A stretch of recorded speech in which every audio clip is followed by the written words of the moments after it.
248 not out में आज हम डिस्कस करेंगे इंडिया वर्सेस ऑस्ट्रेलिया की जो बॉर्डर गावस्कर ट्रॉफी कुछ ही वक्त में शुरू होगी इंडिया के अंदर। और ऑस्ट्रेलिया इस बार पूरी तैयारी के साथ आ रहा है। और इस बार मेरे साथ हैं अनिरुद्ध, मेरे काबिल दोस्त। तो आज हम बात करेंगे दोनों की कौन सी टीम का पलड़ा कितना भारी रहेगा, क्या टीम खेलेगी, इंडिया की तरफ से किसको खिलाना चाहिए। तो अनिरुद्ध कैसे हैं आप? सुमित, बहुत अच्छा हूँ। और काफी समय बाद वीडियो बनाने का आपके साथ मौका मिल रहा है, तो एक्साइटेड भी हूँ। डेफिनेटली उतना ही एक्साइटेड इस सीरीज के लिए हूँ। एक काफी समय बाद ऑस्ट्रेलिया भारत आ रही है, और ये हमेशा उनके लिए एक फाइनल बैरियर हमेशा ही रहा है। तो ऑस्ट्रेलिया बिल्कुल। कहीं भी चली जाती है, पर भारत में इनको हमेशा मुश्किल रही है। पिछले 20 साल की बात करें तो पिछले 20 साल में 4 टेस्ट मैचेस ही जीती हैं, जिसमें भी एक टेस्ट मैच इस दशक में जीती थी पिछले, और बाकी 3 टेस्ट मैच जीते 15 साल से भी ज्यादा हो गए। बिल्कुल। तो अगर देखा जाए तो 15 सालों में एक टेस्ट मैच जीत ऑस्ट्रेलिया जैसी टीम के लिए उनके ईगो को भी हर्ट करती है और उनके रेपुटेशन के भी अगेंस्ट जाती है। तो उनके लिए डेफिनेटली ये एक almost equivalent to world cup मानते हैं वो इस सीरीज। बिल्कुल, तो आपको क्या लगता है कि जो इंडिया की टीम है, काफी डिबेट चल रहा है डोमेस्टिक सर्किट में, काफी लोग प्लेयर जो है परफॉर्म कर रहे हैं, बट वो उनका सिलेक्शन नहीं हुआ। जैसे कि सरफराज खान का तो बहुत ही ज्यादा इस समय अब नाम उछल रहा है कि उनको लेना चाहिए था। तो आपको क्या लगता है कि सरफराज खान की इस टीम के अंदर जगह बनती थी, और अगर बनती थी तो किसकी जगह बनती थी? देखिए, सरफराज खान का मिस आउट करना डेफिनेटली अनफॉर्चुनेट है उनके लिए पर्सनली, और अनफॉर्चुनेट है हमारे सिस्टम के लिए भी। क्योंकि जो सिस्टम है रणजी ट्रॉफी का वो इतना ज्यादा वेल इंटीग्रेटेड है into the cricket selection process over the years, कि इसको डेफिनेटली एक बेंचमार्क माना जाता रहा था। परंतु इस बार सरफराज खान का मिस आउट होना अनफॉर्चुनेट इसलिए है क्योंकि ऑलरेडी टीम में कहीं जगह बनती दिख नहीं रही थी। देखिए, अगर आप ओपनिंग से मिडिल ऑर्डर खेलते हैं सरफराज खान, और एक डेफिनेटली मेंटली स्ट्रांग है काफी। पिछले 3 साल से लगातार बॉम्बे के लिए परफॉर्म करते आए हैं। क्रंच सिचुएशंस में बड़े स्कोर्स लगाए हैं, जब बॉम्बे ऐसी सिचुएशन पे जाके खड़ा था, मुंबई जहाँ पे उनको मैच सेविंग इनिंग्स खेलनी थी, या फिर एक ऐसी इनिंग खेलनी थी जो चेज करते हुए फोर्थ इनिंग्स में जीतना था, तो उन्होंने वो सब काम भी किए हैं। तो इस टीम में जगह, अगर वो ये टीम मान लीजिए अगर 3 साल पहले होता तो डेफिनेटली सरफराज खान आसानी से वॉक इन कर जाते। परंतु अभी जो है मिडिल ऑर्डर में जगह थोड़ी सी मुश्किल है। चेतेश्वर पुजारा वन डाउन आते हैं, विराट कोहली आएंगे उसके बाद, और उसके बाद श्रेयस अय्यर ने कुछ ऐसा गलत किया नहीं है कि उन्हें टीम से हटा दिया जाए। तो ये मिडिल ऑर्डर सॉर्टेड है। और फिर 6 नंबर पे भारत जो जिस कॉम्बिनेशन से खेलता आया है, तो उसमें वहां पे एक विकेट कीपर बैट्समैन की जगह बनती है। तो उस हिसाब से सरफराज खान का मिस आउट करना मैं भी काफी डिसअपॉइंटेड हूँ। But his turn turn will come, और जब आएगा तो बाय गॉड्स ग्रेस बहुत अच्छा खेलेंगे, अच्छा खेलते हैं। और मैंने उनकी 1-2 इनिंग्स रणजी में फॉलो भी करी है। तो he has that mettle to stay there and perform for the Indian team. तो देखते हैं। बट इस सीरीज की बात करें अगर पर्टिकुलरली, तो भारत जो 11 मेरे हिसाब से खिलाने शुरू करेगा, वो ओपनिंग करवाएगा। हमारे कप्तान रोहित शर्मा रहेंगे। मेरी समझ से केएल राहुल रहेंगे। वन डाउन मैंने बताया पुजारा, उसके बाद आएंगे कोहली, उसके बाद श्रेयस अय्यर। सिक्स पर मैं ईशान किशन को रखना चाहूंगा, हालांकि शिखर भरत प्रिफर्ड है, बट मेरी समझ में ईशान किशन 6 पे आएंगे। 7 और 8 पे जडेजा कमबैक कर रहे हैं, उनके लिए एक बड़ी सीरीज है।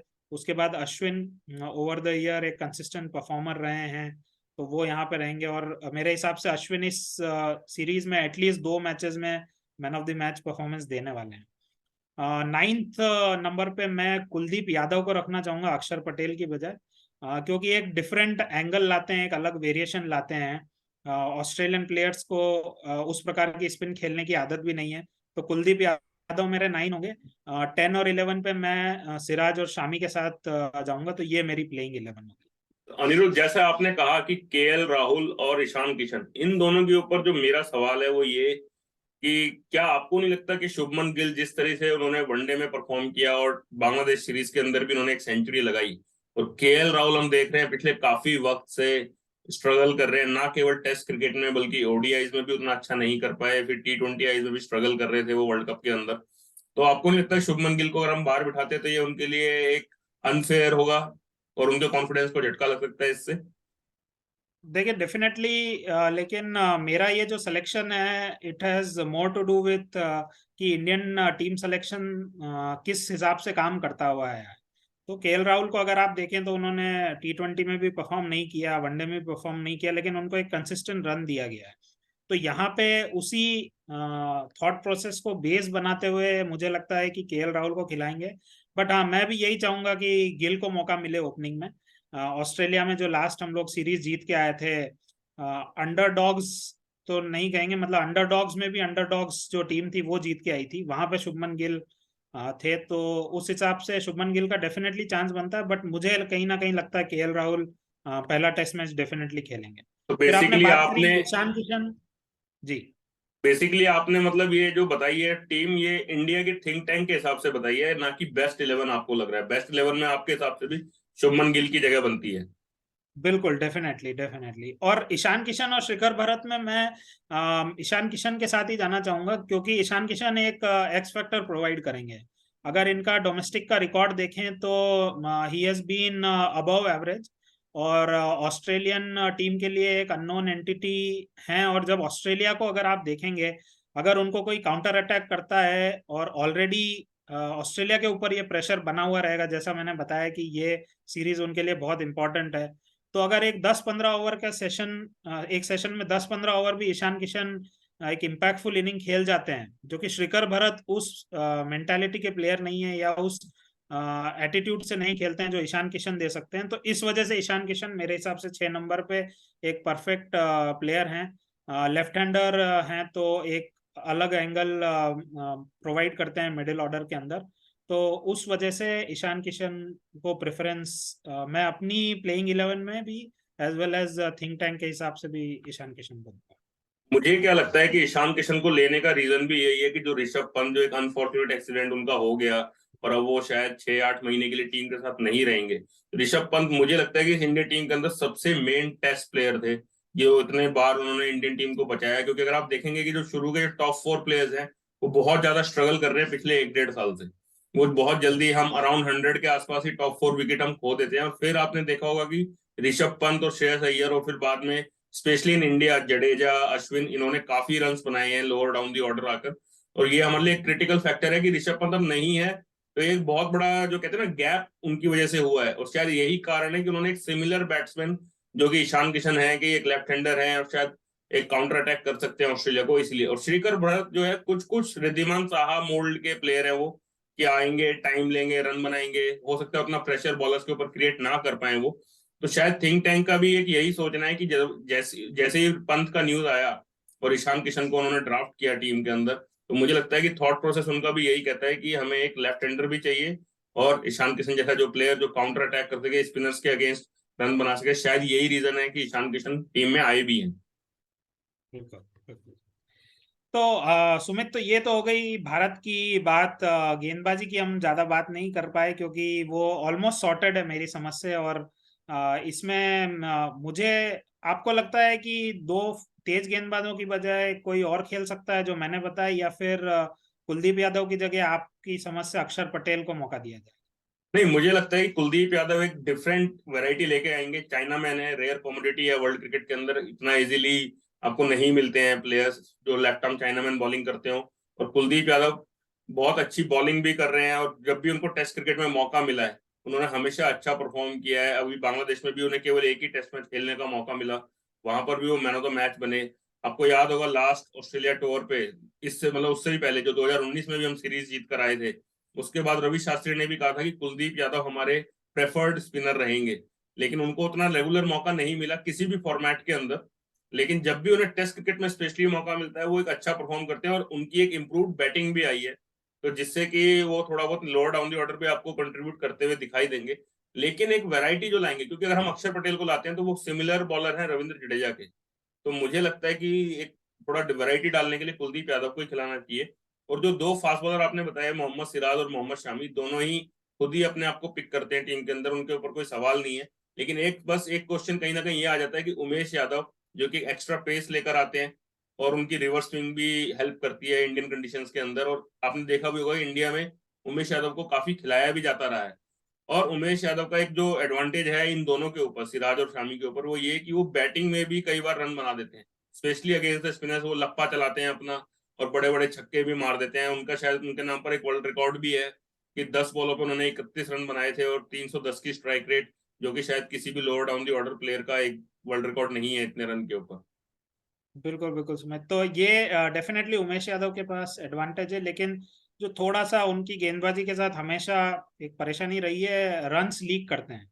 और जब वो राइट। रन्स लीक करना शुरू करते हैं तो 4-5 ओवर के स्पेल में आप देखेंगे करीब कई बार वो 30-40 रन दे जाते हैं। तो वो राइट। जो उनका ये खामी रही है थ्रू आउट दी करियर, कोई सा भी ग्राउंड हो, कैसी भी प्लेइंग कंडीशंस हो, तो ये थोड़ा सा उनके अगेंस्ट जाती हैं। और अगर इन पिचेस की बात करें तो भारत डेफिनेटली स्पिनिंग ट्रैक्स देने वाला है ऑस्ट्रेलिया को। और बिल्कुल। अगर वैसा होगा तो ये 30-40 रन बहुत ज्यादा भारी पड़ जाते हैं, तो उस वजह से मेरी समझ से उमेश यादव मिस कर जाएंगे। और जैसा हमने बात करी, सिराज और शामी स्टार्ट करेंगे। राइट। तो ये हो गई सुमित भारतीय टीम की बात। अब मैं आपसे जानना चाहूंगा ऑस्ट्रेलिया की क्या 11 रहेगी, जल्दी से आप बता सकें, और कौन उनके खिलाड़ी हैं जिनसे हमको खतरा हो सकता है। देखिए ऑस्ट्रेलिया बहुत ही डेंजरस टीम है, बहुत ही सेटल्ड टीम है उनकी, बहुत ज्यादा चेंजेस वो अपनी टीम में नहीं करते जो, और टेस्ट मैचेस को हमेशा से प्रेफरेंस देते रहे हैं। उनका एक सेटल्ड यूनिट खेलती है। तो मैं आपको जल्दी जल्दी बताता हूँ कि उनके कौन से प्लेयर्स खेलेंगे। डेविड वार्नर और ख्वाजा आपको ओपन करते हुए दिखाई देंगे। वन डाउन उनका इस टाइम जबरदस्त फॉर्म में है, लबुशेन खेलेंगे। फिर स्टीव स्मिथ, जो कि आपको पता है इंडिया के लिए कितना बड़ा सरदर्द साबित हुए हैं हमेशा से, वो खेलेंगे। नंबर 5 पर ट्रेविस हेड, एक नई फॉर्म उनकी, एक मैं कहूँगा नई, वो एक कहते हैं ना breath of the fresh air वो लेकर आए हैं अपनी इस टीम के अंदर। काफी अच्छी बैटिंग कर रहे हैं, अटैकिंग बैटिंग करते हैं यूजुअली। तो ट्रेविस हेड 5 पर रहेंगे। नंबर 6 पे उनके ऑलराउंडर खेलेंगे कैमरून ग्रीन, अगर वो फिट हुए तो, क्योंकि उनका लास्ट टेस्ट मैच में उनकी फिंगर में फ्रैक्चर हुआ था। But they are quite hopeful कि वो फिट हो जाएंगे तब तक।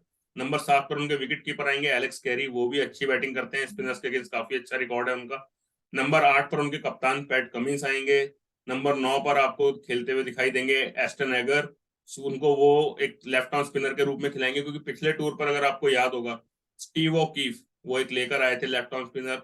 और पुणे के टेस्ट में जहां पर हमने काफी एक स्पिनिंग ट्रैक दिया था ऑस्ट्रेलिया को, वहां पर हमारी ही टीम उनके आगे ढेर हो गई थी और उन्होंने उस टेस्ट मैच में 13 विकेट लिए थे। तो मुझे लगता है लेफ्ट आर्म स्पिन, जैसा कि सब जानते हैं कि हम परेशान भी होते रहे हैं लेफ्ट आर्म स्पिन के अगेंस्ट हमारे टॉप ऑर्डर के बल्लेबाज, तो एस्टन एगर को जरूर खिलाया जाएगा।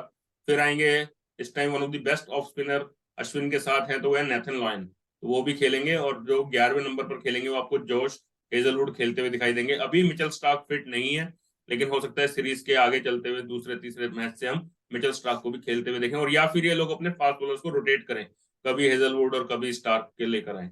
और ऑस्ट्रेलिया बहुत ही डेंजरस टीम है। मुझे लगता है कि शायद WTC फाइनल में ऑलरेडी ऑस्ट्रेलिया पहुंच चुका है, और इंडिया अगर ये सीरीज जीत जाता है तो इंडिया भी पहुंच जाएगा। तो ये WTC फाइनल का भी एक काइंड ऑफ रिहर्सल होगी। और ऑस्ट्रेलिया भी पाकिस्तान में सीरीज जीत कर आया है, तो काफी कॉन्फिडेंट होंगे अपने रिकॉर्ड को लेकर। और इंडिया में जैसा आपने कहा कि एक हमेशा से वो इक्विवेलेंट टू वर्ल्ड कप रखते हैं स्कोर को, और अगर वो जीतने में कामयाब होंगे, क्योंकि ये उनके लिए एक अच्छा मौका है। 4 बैट्समैन हमारे टॉप ऑर्डर फॉर्म में नहीं है मोस्टली, और ऋषभ पंत जो कि मेन बैटर थे वो भी टीम में नहीं है। तो एक वीक बैटिंग लाइनअप मुझे दिख रही है इंडिया की। तो ऑस्ट्रेलिया का अच्छा चांस है, लेकिन ऑस्ट्रेलिया में जो सबसे मुश्किल होगा वो हमारे स्पिनर्स को काउंटर करना होगा। अश्विन और जडेजा को हैंडल करना अच्छे अच्छे बल्लेबाजों की भी बस की बात नहीं रहा, और ये ऑस्ट्रेलिया के बल्लेबाज भली भांति जानते हैं। तो मुझे लगता है कि ऑस्ट्रेलिया अच्छी फाइट देगा, लेकिन ये सीरीज मेरे को लगता है कि इंडिया इजीली 2-1 या 3-0 से जीत जाएगा। हो सकता है 4-0 भी इंडिया जीत जाए ये सीरीज। आपको क्या लगता है, आपकी प्रेडिक्शन क्या कहती है सीरीज के बारे में?